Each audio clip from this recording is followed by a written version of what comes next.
Welcome to the Two Disabled Dudes podcast. We believe life is about how we react.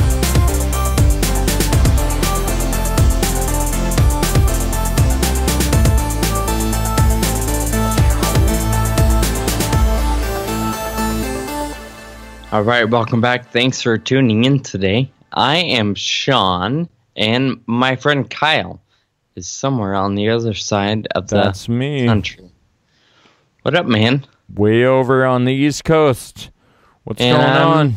Over here in the best coast, otherwise known as the West Coast. All right. Sorry, I can't help myself. Anyway, hey, welcome back, everybody. Thanks for tuning in today. Kyle, I understand you have a story I don't think we've talked about before. Yeah, something to do with being maybe having a few drinks and sleeping. And by the way, for the listener's sake, Kyle and I learned a long time ago to not tell each other our stories anymore until the mics are on. Yeah. We used to dialogue like, oh, I'm going to tell the story. And we get the initial reaction over the phone with each other. And then when you go to the microphone, it just wasn't that great. So I know Kyle has a story, but I have no idea what it is. So, Kyle, I'll let you be the judge if this is a good story or not. But anyway, okay. So I went out with some friends last night, and I stayed up late. I actually got home kind of early. Over yet? Sorry. And so anyway, I went to bed at like midnight, and at like 2 a.m., I didn't realize it was 2 a.m. immediately, but 2 a.m., alarm goes off.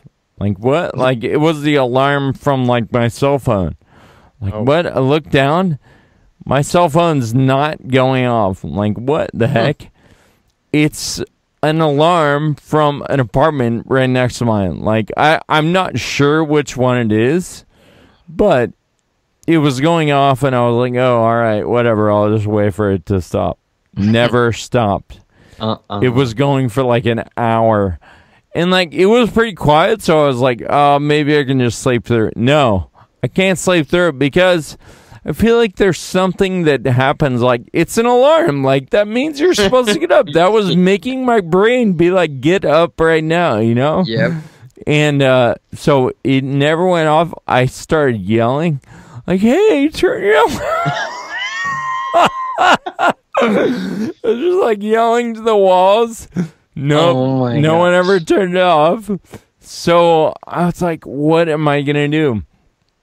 So I got up, I took a comforter, and I went and I slept on the floor in the other room because I was going to sleep in my lazy boy, but there's like this window, my front window that lets light in from the street lamp.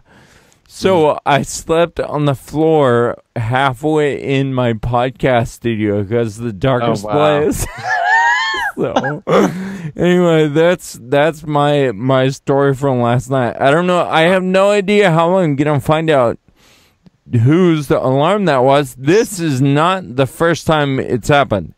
It's the first time it happened at 2 a.m., but it's not the first time that, like, there's been an alarm that won't go away.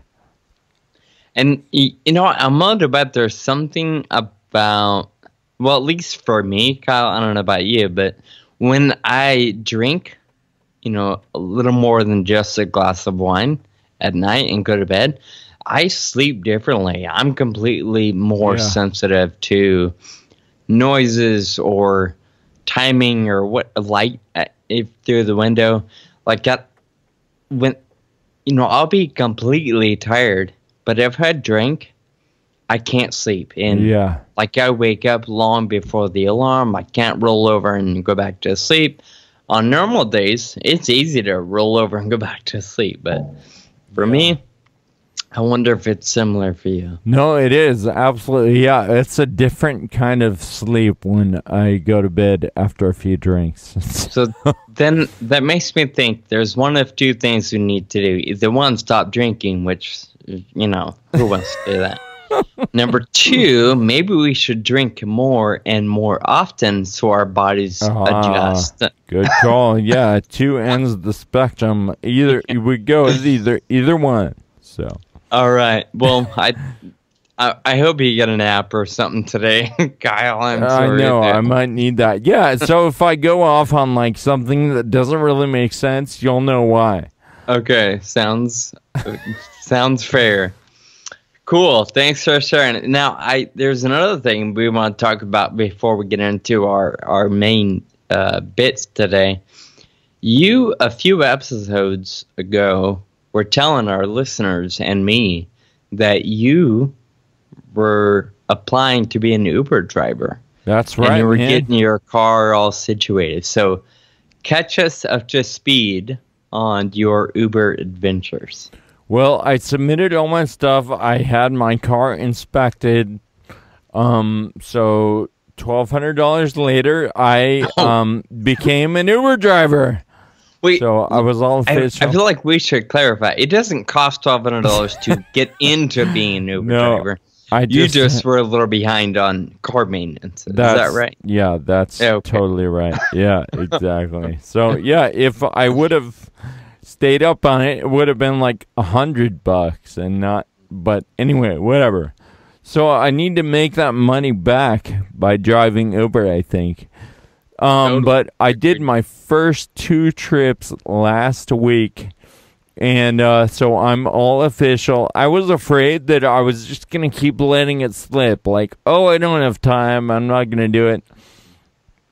And then all of a sudden, like, they changed the rules or something, and, like, I'm not a driver anymore, right?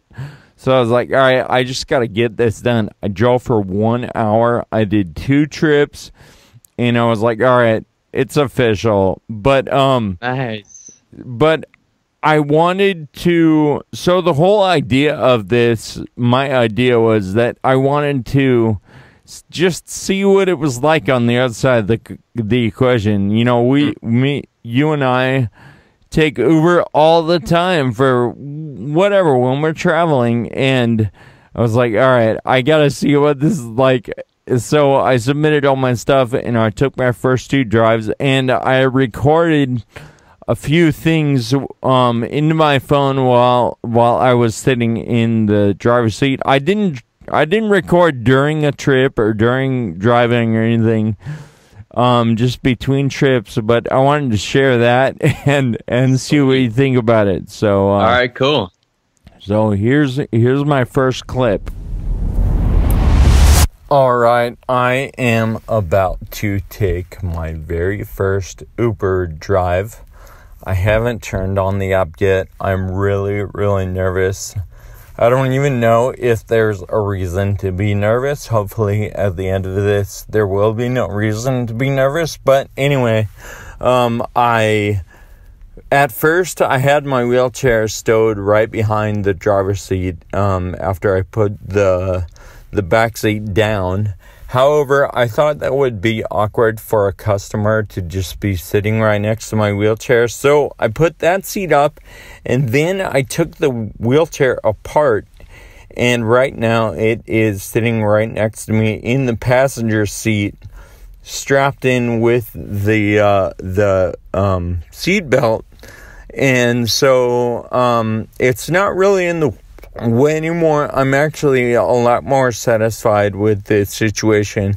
So I've got 5 seats available. This has been a long process. Not long. What am I talking about? No, it's only been a few weeks.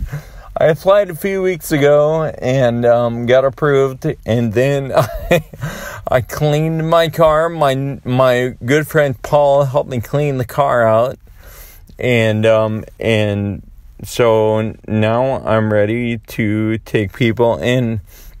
Really, I just have to stop talking, stop recording to do it. But I'm nervous, like I said earlier, and So I planned to drive for 2 hours, but I went and got gas. So I got a full gas tank, and then I was putting my little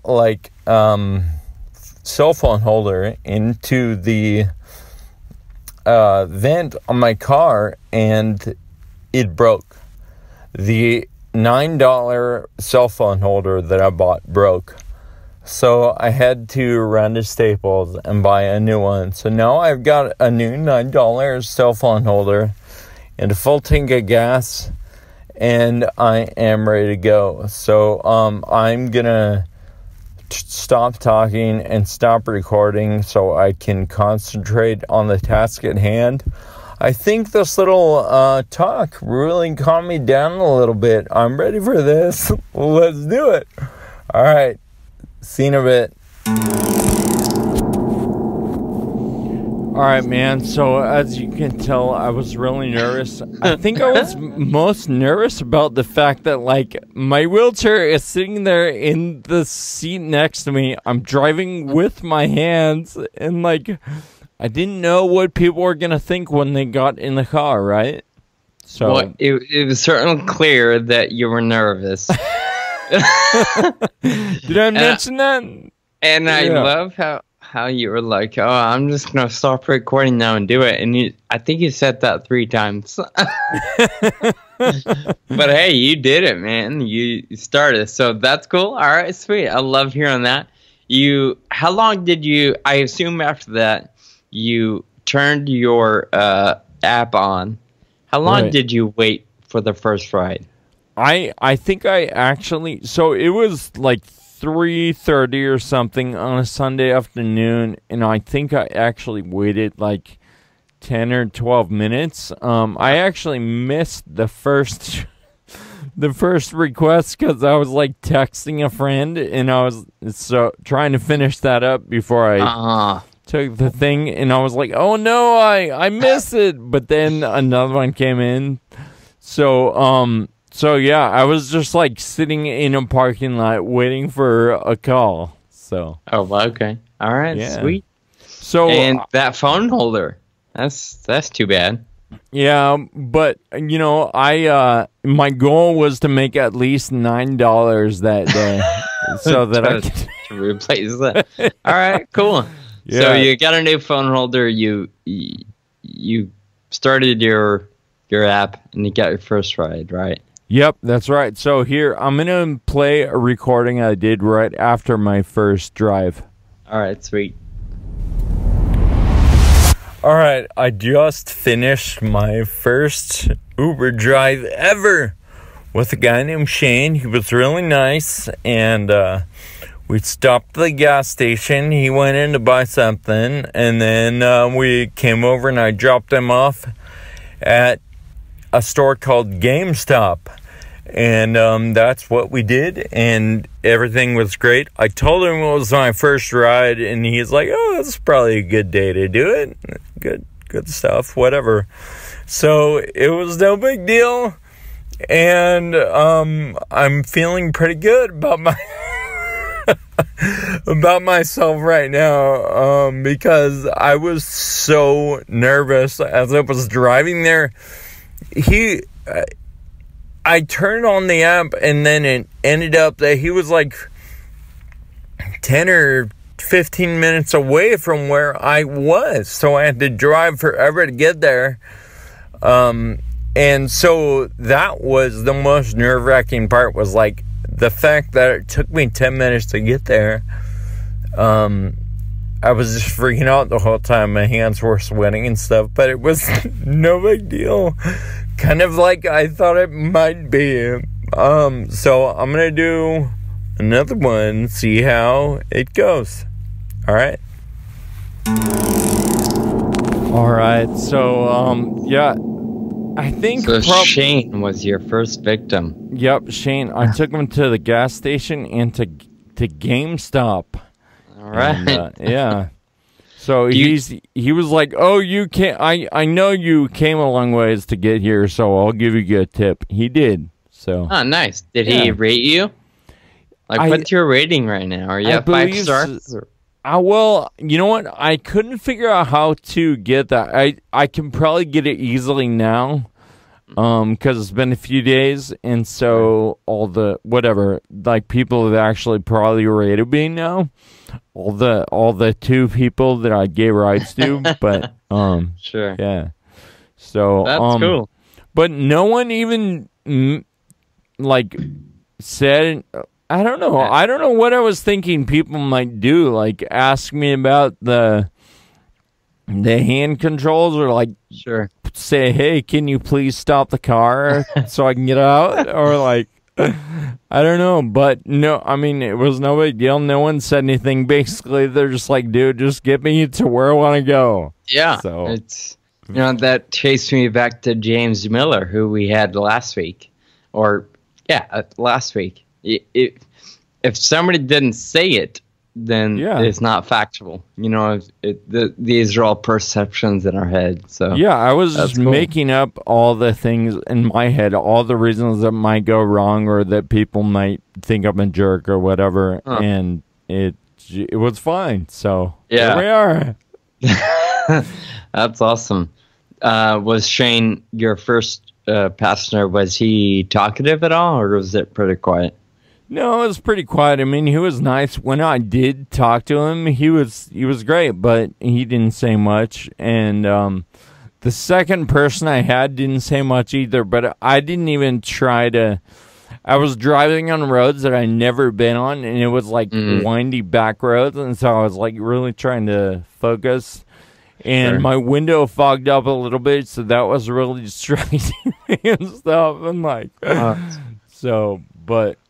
but it was, I did it, and I think I'll probably do it again. I made $23 in about an hour and 15 minutes, so I'd say that's not too bad. You got your $9 back. Yep, I got my $9. Yeah, I just got to make that $1,200 back.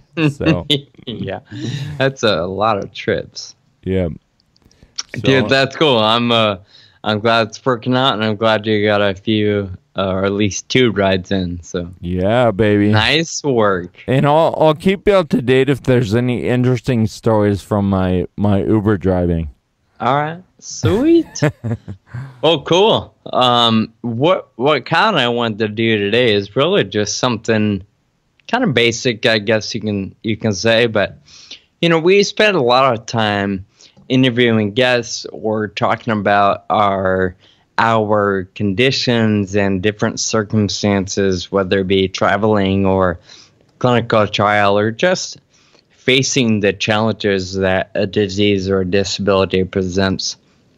And really what we want to do today, in a way, just have a little fun, keep it pretty relaxing, but we also wanted to talk about things that are relevant and useful in our everyday life. And in fact, I think we're going to talk about 6 things, and 5 out of these 6 have to do with life with the disability, or life with FA for Kyle and I. So here's a little plug on 6 things, 3 each, that Kyle and I both love and we find really helpful and useful in our everyday life. Would you say that's that's accurate, Sean? What is your first one?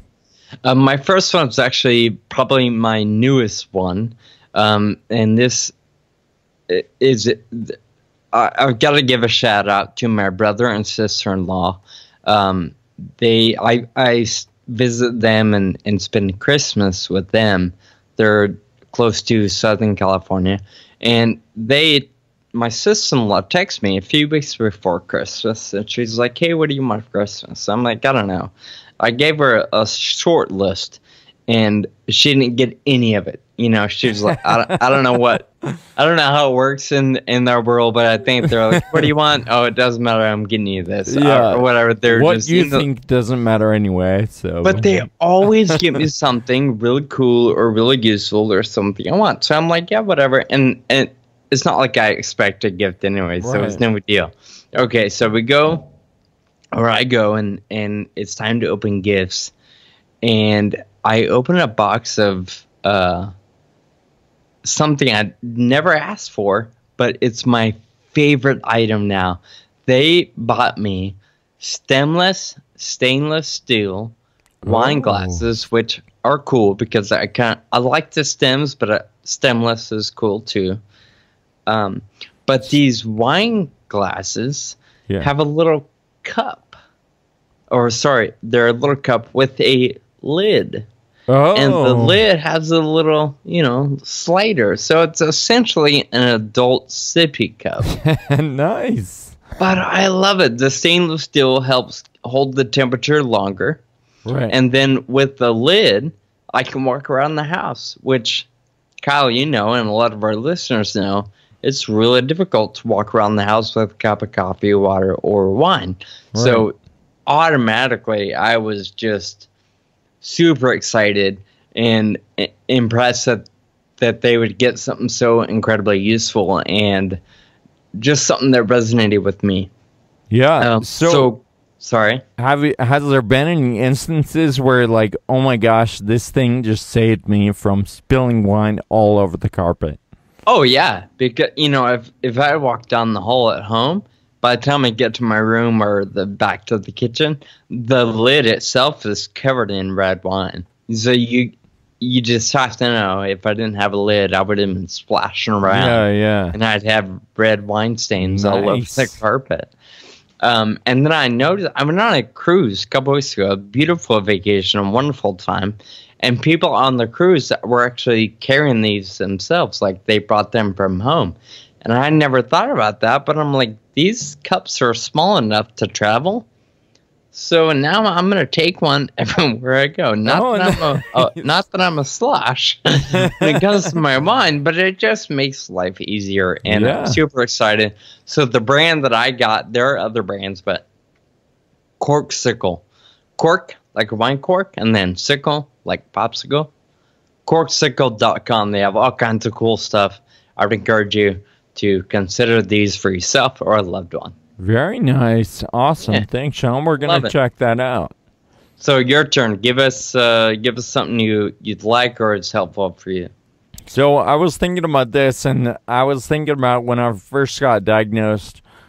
I think this is true for everyone with a progressive disease or, and specifically with FA. Your mind oftentimes goes to, oh my gosh, I'm going to be in a wheelchair soon. And that's going to be horrible. That's like the end of my life, right? Once I sit down in a wheelchair, my life is over. Well, I wanted to point out that I am grateful for my wheelchair. Like, my life has definitely not slowed down at all since I've been in a wheelchair. In fact, it probably has helped. Well, obviously, I can't even get around at all without it, right? So my life would come to a halt without it.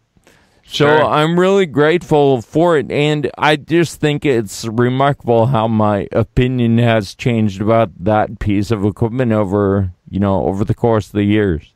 No, I think it's incredible, and of course, even for me, I'm not in a wheelchair yet, and I don't use one, but oftentimes I think about the deficit, to steal a word from your book, or the downfall to life in a wheelchair. So I'm glad that you can shed some light there. And and hopefully for people maybe like you or others that are listening to this, like, maybe it can be an encouragement, like, your life is not over when you get a wheelchair.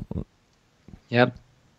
You just got to find a different way to live that life, I suppose. Exactly. Yeah, you got to live with it and not, like, against it. Like, I don't know, I feel like the big theme in my book, one of the big themes is if I could just, like, take every opportunity to bring my book up here.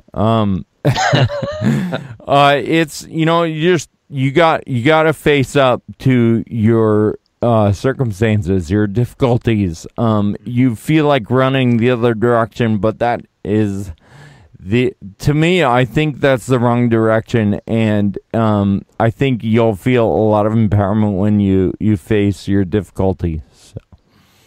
So Yeah. Sean, what is your second thing on the list? So this one, it has been a lifesaver for me, and I'm willing to bet that many others can agree. The OtterBox for my cell phone. Ah, nice. The OtterBox case has saved me so much money and heartache because I drop my phone all the time.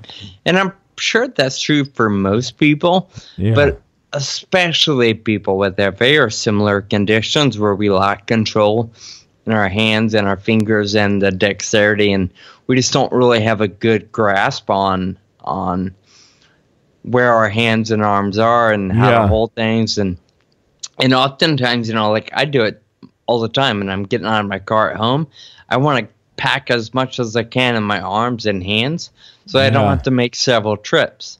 Right. Well, inevitably, when I fill up my hands and arms, if I don't put my phone in my pocket, that's the first thing I drop. Right. So I have dropped my phone. It's fallen off my bike as I'm cruising down on the trike. In fact, in Australia, I thought I lost it for a minute. Yeah. So that bike hits the ground, my phone hits the ground all the time, and I'm convinced if it wasn't for OtterBox being the extremely protective cell phone case that it was or is, I would have had to replace my phone probably every few months. So I've I'm a got a big question. fan. I've got a question for you. Have you ever dropped your phone in the toilet? Ooh, I can't say that I have. I know. I feel like that's something we think about. I don't think I have either. I've never done, but I feel like that's something people talk about. But I'm not sure I've ever known anyone that's dropped there. If you've dropped your phone in the toilet, please leave us a comment on Facebook or Instagram. Yeah, give us a shout. Let us know. I will say, speaking of that, I've used OtterBox for my last couple of phones now, and I've learned my lesson the hard way. At this point, when I upgrade or get a new phone, I don't even take the phone out of the box until I have a case. Oh, I just good. do not trust myself. Gosh. And when it's time to clean the phone and the case, I sit down either on the floor or on my bed where I don't have the chance to drop it. My brother and his family, I'm pretty sure they use the LifeProof brand, which is, I think they're very similar. But the big difference on LifeProof is it's actually waterproof too. Yeah, right. To an extent, dude. And So, box is not. so I've been rowing every morning, and we'll come to that in a second. But I used to put my phone right next to my rowing machine, because it records the session, and I could upload it to my online logbook. Anyway, right after I row, I do squats with a 20-pound kettlebell, and a couple weeks ago, I dropped the kettlebell on my phone, and it totally shattered it. I don't have an OtterBox. I do have a good Incipio case that's really protective, but I called my uncle, and he's like, dude, you just do this stuff so you can have things to talk about on the podcast, don't you? I'm like, he's like, go lock yourself out of your apartment, all right? No joke. That's funny. Well, to be fair, I don't think any cell phone case is going to protect it from a 20-pound kettlebell. That's true. You shouldn't have your phone directly underneath the kettlebell. Yeah, no, I keep it off to the side for sure. Okay, good job. Good job. All right, so moving right along, my next thing is I love my button hook. I don't know if you know or if the listeners know what a button hook is, but it's basically a tool that helps you button your shirt. And it's like a little metal thing, and you stick it through the hole, and then you grab the button with it, and it pops it right through the hole. And it's Through like the hole of the shirt. Hold the shirt. Yes, thank you. So yeah, you stick it through one side, you grab the button, and then it just like pops through. And it's like magic, man. Even if I didn't have reduced dexterity, I think I would still be taken back by this amazing thing that, like, I don't know. It's just it's like magic the way it works. Yeah. So check it out. I got 3 of them on Amazon for like $9 or something. And I keep one in my closet and one in my suitcase and one in the little pouch on my wheelchair. And yeah, it's good stuff. So, have you been using it for a while? Yeah, for a couple of years now. Okay. Because you and I, we've shared some hotel rooms over the last couple of years. I can't say that I've ever noticed it. Yeah, I mean, obviously I'm not sitting there staring at you while you get dressed, so maybe maybe I haven't been around. Occasionally I forget to put it in my suitcase, or it's not there for whatever reason. So then I just have to like go ask someone, like ask the concierge or something at the hotel, hey, can you button these? You button this? That's awesome. That's so great. Sean, what is your third one? So my last one actually has nothing to do with disease or disorder or disability or anything of the sorts, but I'm sure everybody in the world would share some appreciation for this or something similar. But Google Drive has been a lifesaver over the last couple of years. In fact, I never really used it, never knew much about it until you and I started doing the podcast and a couple of other little things before that. You've been using it forever, and I think you just kind of forced me to get in, like, hey, it's on the Drive, go look at it or whatever. And so over the last couple of years, I've gotten a little more comfortable with it, and I've explored it a lot. And now I use it for almost everything. It's great because you can access it with any device. Yeah. It's safe, it's secure, so I put stuff up there and just share it with 1 or 2 people or anybody I want. And it's just a great place to make life easier instead of thumb drives and whatever else. So I'm a big fan. When I wanted to transfer something from my work computer to my home computer, I would have to like email it. Sometimes it wouldn't be big, and it would be too big for an email and all that stuff. And now that problem does not exist at all anymore. Like I think that's pretty amazing. In fact, to talk to this podcast, if it wasn't for the Drive, I don't know how we'd pull this off, because that's true. Again, you're in Pennsylvania, I'm in California.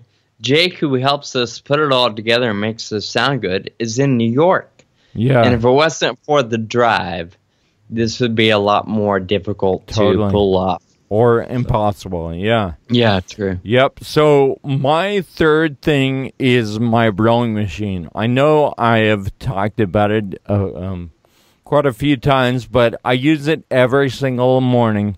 I've used it every single day that I've been home this year. Nice. I have 300,000. I looked this morning. I have 300,000 meters on my rower, and 26 hours on the rowing machine. So I go about 25 minutes each morning, and that has added up. I would hope. I don't know. We'll see. It would be amazing to get to 1 million meters this year, but I'm not sure how possible that is when I start traveling and stuff. But my back was not doing well, like, at the end of the year. And I started rowing, and, like, 2 weeks into it, I stayed really consistent. Like, 2 weeks into it, I started feeling great. All the problems in my back and my leg were gone. And it was just a matter of, like, doing nothing and being totally stagnant. And the rowing machine has allowed me to stay active even during the winter. Sure. So it's really awesome. Well, besides that, it's good for your heart and getting the blood flowing, and it's all kinds of benefits. So good for you, man. And I'm going to challenge you a little bit. I know the summer is a very busy travel season for you, but you're not even 3 whole months into the year, and you've already got 300,000 miles in. You're meters. Meters. You're essentially a third of the way there. To hitting 1 million meters by December 31st. So I think you should do it. I think you should commit to that. That's the challenge. And you might have to do 5 extra minutes on the days you are home to hit it, but I think you can do it. Well, I think the other challenge is, like, when the weather actually gets good, I'm going to want to ride my trike outside instead of use the road. But I'm also thinking, like, I'm so used to doing it now that maybe I can do both. Like, I just wake up, do the rower for 25 minutes, and then go out for a 3-hour bike ride. And so we'll see how that works out. An idea, too, maybe once the weather is good, you ride your bike in the morning and do the row at night when it's dark, and you shouldn't be out riding anyway. Yeah, there we are. You could, but... I don't advise nighttime riding for little trikes like ours. Nice. Yep. I agree. Well, sweet. So, really, ultimately, all we wanted to do is just share some things that we found to be pretty powerful and useful in our life. So, hopefully, you can go out and buy a rowing machine and get good at it or whatever. or a button hook. Yeah, start with the button hook. That's probably the most inexpensive thing. Or maybe these are things you can add to your birthday or Christmas list. Yep. Good stuff. I guess what I'd love to close with is there anything in your life that you have found to be incredibly useful that you would encourage us to take a look at? Maybe you share it with us on Facebook or online. Give us your tips and tricks to everyday life and what's helped you overcome the circumstances in your world. So let us know. Kyle? All right. Yeah, no, I think that's awesome. I think that even if people don't have a disability, just something that helps them in their life, or maybe it's not a physical disability, but it's something else. But yeah, we want to hear about it. So awesome, man. Well, thanks for tuning in today. We will chat with you soon. Thanks, everybody. Thank you for listening to the Two Disabled Dudes podcast. Find us online at twodisableddudes.com and please subscribe on the iTunes. Connect with us on Facebook, Twitter, and Instagram. And special thanks to our audio producer, Jake Tompkins. Until next time, keep living with urgency.